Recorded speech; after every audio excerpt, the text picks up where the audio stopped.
예배 자리에 온 여러분들, 렘넌트들을 너무 축복을 합니다. 이제 지난주부터 우리가 이정표라는 것을 보고 있어요. 그리고 이정표라는 것은 쉽게 말하면 내가 지금 어디에 있는가를 이제 이정표를 본다라고 말을 합니다. 뭐 차를 타고 갈 때도 그렇고 이제 뭐 여러분들이 모르는 곳을 가면은 뭐 구글을 본다든지 네이버를 본다든지 하잖아요. 그때 이제 일단 여러분들이 어디에 있는지, 그리고 여러분들이 어떤 길을 가야 되는지를 그 앱을 통해서 알 수가 있는 거거든요. 그것처럼 여러분들이 이 갈보리산과 감람산, 그리고 후에 있을 그 이정표의 말씀들을 통해서 일단 여러분들 스스로가 누구인지를 먼저 알아야 되고, 내가 지금 어떤 시간표 속에 있는지를 알아야 되고, 앞으로 미래에 어떤 일이 일어날 것이다를 말씀을 통해서 여러분들이 발견할 수 있어야 됩니다. 그 말씀 속에서, 이정표 속에서 여러분들이 발견되지 않으면은, 제가 자주 드리는 말씀입니다만은, 그 일희일비라는 말을 여러분들이 아나요? 하랑이 알아 혹시? 일희일비라는 말 알아 혹시? 그냥 밥 먹으면은, 맛있는 거 먹으면 기쁘고 갑자기 길 가다가 넘어지면은 슬프고, 그거를 그냥 순간적으로 눈앞에 있는 일만 가지고 좋고 나쁘고 좋고 나쁘고를 반복하는 거를 일희일비라고 해요. 어려우면은 집에 가서 엄마한테, 아니 진영쌤한테 물어보셔도 되고, 아무튼 그런데 딱 그런 삶을 살게 됩니다. 어쩔 수 없이. 근데 하나님의 자녀는 왜 내게 지금 이 시간표 속에서 하나님께서 이 일을 허락을 하셨을까? 나는 누구인가? 앞으로의 미래를 두고 나는 어떤 길을 걸어가야 될 것인가? 그것을 알고 길을 걸어가게 되는 거죠. 그리고 그 답을 여러분들이 말씀을 통해서 확인하는 오늘의 예배 시간입니다. 그래서 감람산은 그 제목 딱 보면은 감람산 이정표잖아요. 뭐 어디 산 이름도 아니고. 감람산은 한마디로 하면 그냥 장소예요. 그냥 그 오늘 읽었던 본문처럼 예수님께서 십자가 지시면서 고난 받으신 그것도 감람원이라고 하는 언덕이고, 그리고 부활하셔서 예수님께서 제자들에게 하나님 나라의 일을 증거하시는 그곳도 감람원이거든요. 뭐 아무튼 하나님 나라의 일을 40일 동안 설명을 하신 곳이 이제 감람산이다 라고 우리가 먼저 알아야 됩니다. 그럼 40일 동안 뭘 설명하셨냐라고 했을 때 일단 근본에 대해서 말씀을 하셨죠. 즉 제자들에게 너희가 누군지, 진짜 지금 이 시대의 답이 무엇인지, 아직도 제자들은 내가 조금 잘 되면, 또 이스라엘이 로마보다 강해지면 조금 행복해지겠지, 아니면 우리 가정 좀 잘 됐으면 좋겠다, 딱 이런 생각을 가지고 있었거든요. 근데 너희들의 근본은 그게 아니야. 너희는 하나님과 함께하도록 태어난 존재고 하나님의 자녀고, 그리스도 안에서 너희는 이 복음을 누리면서 증거할 제자들이야 라는 그 근본에 대해서 분명히 설명하셨습니다. 그렇기 때문에 그냥 하루 먹고 하루 사는 그런 인생이 아니라, 뭐 그것도 전혀 뭐 나쁘다라고 제가 비판할 자격은 없지만은, 아무튼 왜 너희가 제자로 부름을 받았고 이 복음을 받았고 어떻게 이 복음을 증거해야 되는지에 대한 사명에 대해서, 그리고 이 사명에 대한 미래에 대한 방법에 대해서, 너희의 실력과 너희의 능력으로 이 사명을 감당하는 것이 아닌 성령의 충만한 가운데 하나님께서 주시는 능력 가운데 이 사명을 감당하게 될 것이야 라는 약속을 받은 곳이 감람산입니다. 그리고 조금 놀라운 거는, 여러분들이 스가랴 14장 4절에 보면은 예수님께서 감람산에서 이렇게 40일 동안 말씀하신 게 이미 500년 전에 예언이 됐던 일이거든요. 그리고 실제 그 예언된 말씀이 정확히 이 지점에 성취가 된 거였거든요. 아무튼 처음부터 이는 예언된 일이었고 하나님 나라가 증거되는 것, 그 말은 예수님께서 나시고 십자가 지시고 죽으시고 부활하시고 제자들에게 이 말씀 증거하시고 제자들이 다시 로마 복음화까지 가는 그 모든 이정표가 예언되어 있었다라는 겁니다. 작정되어 있었다라는 거예요. 그리고 그 예언과 작정 속에 지금 시간표 속에서 하나님이 누굴 부르셨냐? 여러분들을 부르신 겁니다. 그래서 여러분들의 가치는 여러분들이 스스로 매기는 거기에 있는 게 아니라 하나님께서 일하시는 거기에 여러분들의 가치가 있는 거예요. 그 근본을 먼저 여러분들이 붙잡기를 축복합니다. 그럼 하나님 나라가 무엇입니까? 라고 하면은 네 가지를 알면 됩니다. 일단은 하나님께서 당연히 주인이시니까, 하나님 나라의 주인이시니까 하나님께서 나를 창조하신 창조주시고 또 만물의 주인이시고, 그리고 또 한 가지 더 기억할 것은 에베소서 1장 11절의 말씀대로 모든 나타나는 일의 주인이십니다. 뭐 제가 뭐 길 가다가 뭐 발을 접지르는 것부터 해가지고 뭐 이따가 점심에 뭘 맛있는 걸 먹을지 모르겠지만 코를 찌르고 있는데, 아무튼 그 맛있는 밥을 먹는 것도, 뭐 갑자기 길 가다가 누굴 만나는 것도, 친구를 사귀는 그 모든 게 하나님께서 주인이시다라는 것을 성경은 말하고 있어요. 그래서 그게 뭘 의미하냐면 모든 것 속에 하나님의 계획이 있는 겁니다. 여러분들이 지금 예배드리는 것도, 밥을 먹는 것도, 그 학교에 간 것도, 공부하는 것도, 친구를 만나는 그 모든 게 그냥 뭐 어쩌다가 우연히 일어난 일, 이게 아니라, 또 세상이 말하는 것처럼 운명이 아니라 하나님의 계획 속에 저와 여러분들이 만났고요. 하나님의 계획 속에 여러분들이 학교를 갖고 지금 가정에 있고요. 하나님의 계획 속에 친구를 만나는 겁니다. 그걸 알아야 정말 온전히 하나님 앞에 기도할 수가 있는 거예요. 그리고 하나님 나라는 뭐냐면 사탄이 완전히 결박된 그 현장을 보고 하나님의 나라다, 이렇게 말을 합니다. 귀신과 사탄, 마귀 분명히 역사를 하고 있고, 문화 한 가지만 봐도 여러분들이 너무 쉽게 확인을 할 수가 있거든요. 그리고 끊임없이 귀신은 지금도 역사하고 있거든요. 특히 사탄의 가장 역사하는 지점이 뭐냐? 내가 하나님 필요 없고 예배 필요 없고 내 생각대로 살면 되라고 하는 그 현장에 가장 강하게 역사하거든요. 그러면은 사탄이 결박된 현장은 어떤 현장이냐? 진짜 하나님께서 나의 주인이시다. 근데 내 스스로 내 불신앙 이길 수 없고 귀신을 이길 수가 없으니까 나에게는 반드시 예수 그리스도가 주인 되셔야 한다. 그것을 믿는 사람, 그 믿는 사람에게 하나님 나라가 이미 임한 것입니다. 그리고 또 한 가지는 구원받은 자가 영원한 기쁨을 누리는 곳, 그리스도 안에서 영원한 평안을 누리는 곳이 하나님 나라예요. 그러니까 세상이 말하는 뭐 요한복음 14장에서도 쭉 예수님께서 말씀을 주시지만은 세상이 말하는 기쁨은 솔직히 한계가 있습니다. 뭐 저만 해도 저 참 나이가 들었다고 하기도 애매하고 어리다고 하기도 애매한 그 무언가 어디 지점의 나이 있잖아요. 제가 지금 30대 썸띵.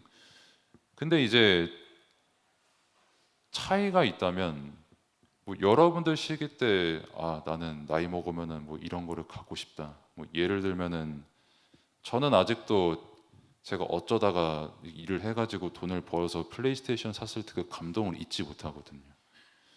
그러면은 그 감동이 제게 지금까지 유지가 되냐? 그거 어디로 간지도 모릅니다. 지금 팔아가지고.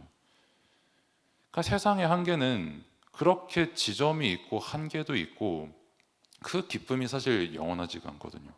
근데 하나님 나라의 기쁨은 내가 뭐 어디에 있든 수원에 있든 뭐 저기 울산에 있든 뭐 일본에 있든 상관없이 어디서든 하나님께서 함께 하시는 그 기쁨은 영원한 기쁨이고 세상이 줄 수 없는 평안입니다. 이 배경을 여러분들이 알아야 돼요. 반드시 기억해야 됩니다.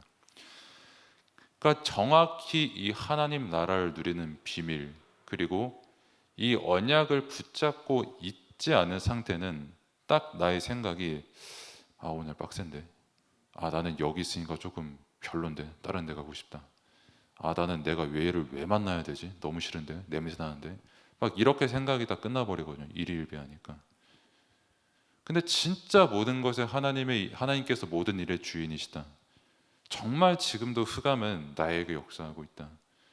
정말 나에게 영원한 기쁨이 되는 거는 저 친구가 나에게 주는 일시적인 기쁨이 아니라 하나님께서 나에게 주는 기쁨이 영원한 기쁨이요, 그래서 말 그대로 복음이다라는 것을 아는 렘넌트는 생각이 다르죠. 그리고 어디서든 기도가 누려집니다. 그걸 보고 24라고 하는 것이고요. 그래서 오늘 여러분들이 주보를 받으셨을 텐데, 오늘 특별히 일곱 망대, 일곱 여정, 일곱 이정표가 공백으로 되어 있을 거예요. 그 원고가 그렇기 때문에. 저 일곱 망대 그리고 일곱 여정, 일곱 이정표의 내용을 보면은, 또 오늘 새벽 예배 때 목사님께서도 말씀을 주셨지만은, 이거를 뭘 달달달 외워서 나쁠 건 없습니다. 근데 더 중요한 거는 실제 이 내용이 내게 먼저 이해가 돼야 돼요.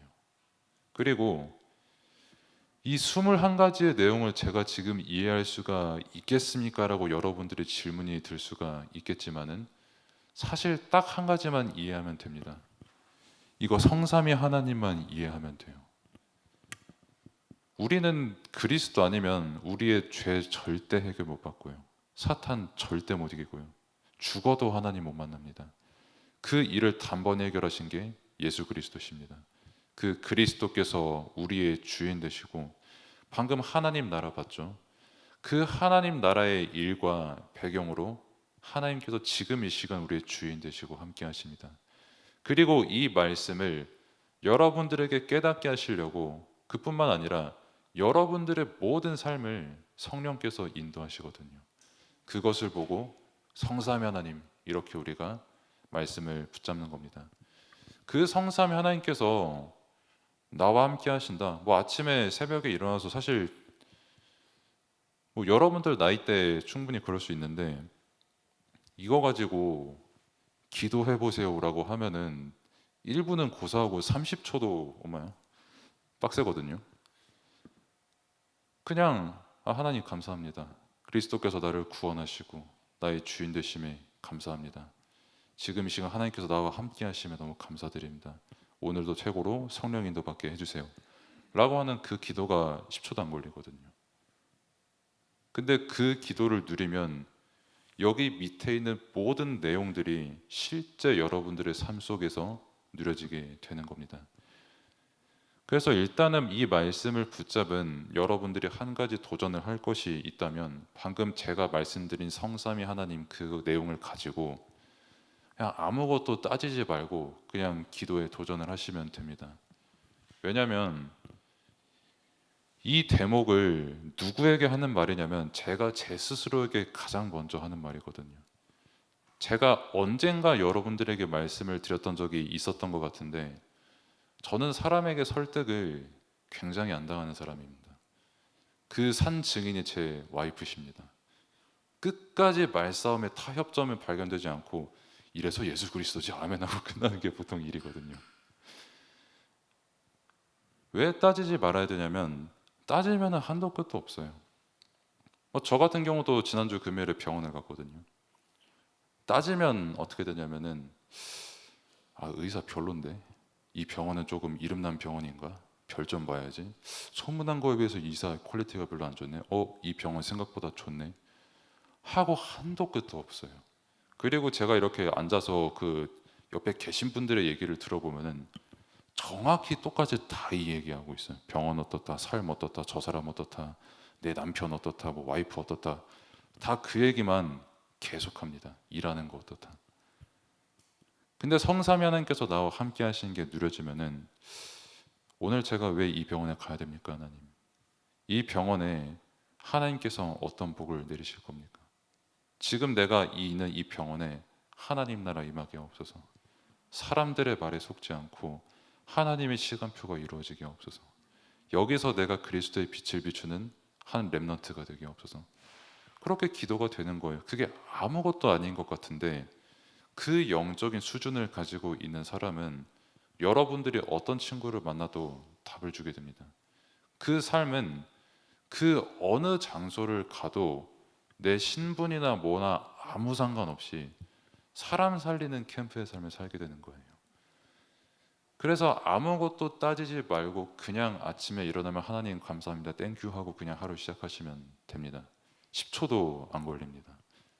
그리고 그 속에서 오늘 도전할 것은 예배 승리에 도전하시면 돼요.